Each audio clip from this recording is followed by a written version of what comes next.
Hey everybody, it's Jason Blaha here, and today I want to chat with you guys a little bit about looking at weak links in your bench press. And of course, I've got a few of my clients up here also in the background, along with me doing some training. And this is something I have to do a lot of research on, and I've had to study a lot. And it has accordingly given me quite a few benchers who have elite benches who bench double or more of their body weight with a pause meet legal. Because I've had to learn so much about the bench press because I personally suck at the bench press, right? So I've had to fight for every pound on it. I'm very gifted at the deadlift. I reach an elite deadlift very easily for me personally, and it's what I'm known for being better at. I'm not that great of a bench presser, so accordingly, I've had to really learn this stuff. And as I said already, the beauty of it is that when I get someone who does have an appropriate structure for bench pressing, guess what? I get them to double body weight benches, and I've had quite a few clients do that. So what are we looking at as far as weak links? I think some people get it wrong as far as where pecs and delts are weakest at. And you'll get people who say, oh yeah, the lockout is always triceps. It's like, but that's not always true. But the thing is, having stronger triceps will almost always improve your bench.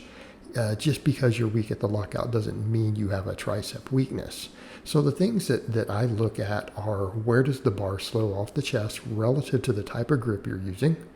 How close is your ratio between things like your closed grip bench and your normal bench? Right? How close is that ratio? In my case, and a lot of times I'm actually stronger. A lot of times I'm stronger at closed grip and have been. That is rare. The majority of lifters are not. Looking at what is your eccentric bar path like? Do you have good eccentric control? Do you stick right off the chest? And that doesn't mean at the chest. If it just sticks on your chest and doesn't move, the weight was too heavy. Okay?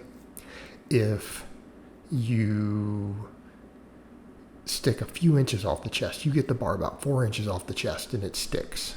All right. That would normally be a delt weakness. I would argue delts and possibly lats. And a lot of people will say, what? That doesn't make sense. Yeah, your lats need to be bigger. They absolutely need to be bigger if you're sticking there.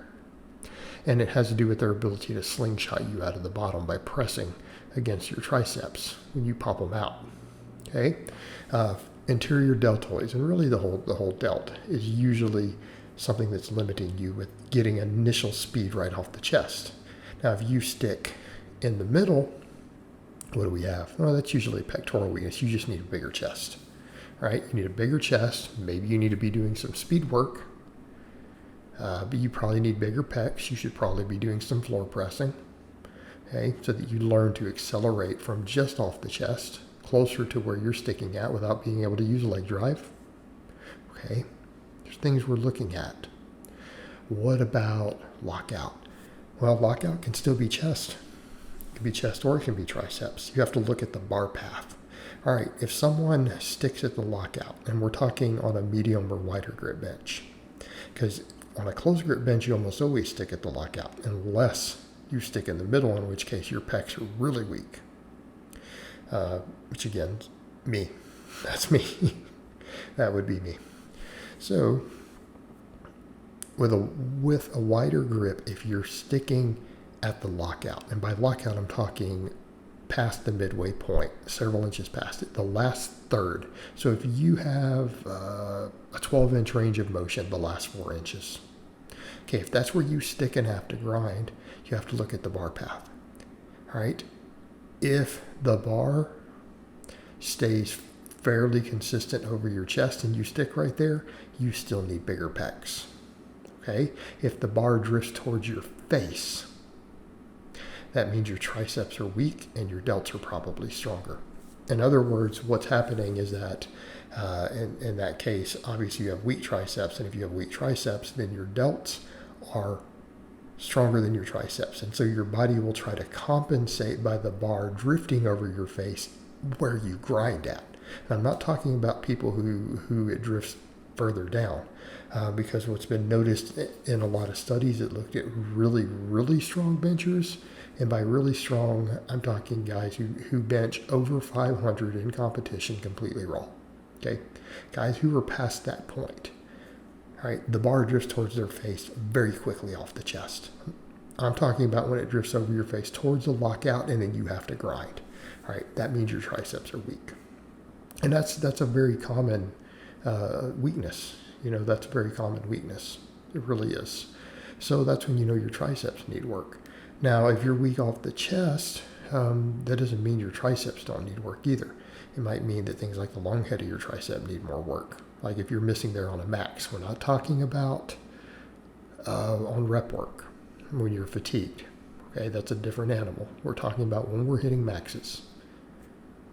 Or maybe up to about a 3-rep set to where we grind. So these are all things to look at.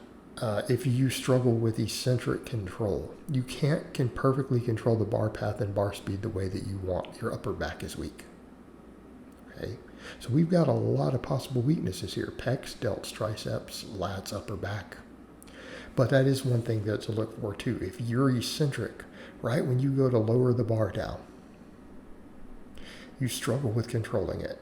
Either your technique needs work, or you have a weak upper back. And if that's the case, I'm going to recommend a twofold strategy. You need more upper back work. You need to be doing rows, face pulls, rear delt work, whatever you need to do. And you should probably do some floor presses so that you can reinforce being able to control right at the point where you touch. Okay? Because you have a painful feedback. All right? These are things to look at. The other thing to think about, a good way to tell if your lockout is really weak, whether it's triceps or chest, is to compare your ratios. Compare your ratios of closed grip bench to your wider grip benching. If your closed grip bench is real close, just as strong or stronger, okay, your lockouts are always strong, aren't they, with a wide grip? And in fact, closed grip benching is a solution to a lockout weakness. In other words, we can talk about training the triceps, but the closed grip bench, if you get better at closed grip benching and you're weak at a lockout with a wider grip, it will fix your lockout because it teaches you not only to accelerate the bar further through, but it contracts the pecs hard at the top, along with the triceps being involved. So either weakness that you have, whether it's pecs or triceps at the lockout, getting strong at the closed grip will fix it. And that may mean that you need to do some more tricep work to get your closed grip bench up and then do some heavier rep work with closed grip. Okay, so these are things to think about. So what about a delt weakness? Incline benching. Incline benching is a fantastic way to fix a delt weakness. Okay, so if you're weak immediately off the chest, get real strong at incline benching. Maybe even get strong at overhead pressing. Maybe do some other shoulder work. Okay, you stick in the middle. You probably just need more bench work in general, more pause benching, dumbbell work, floor presses.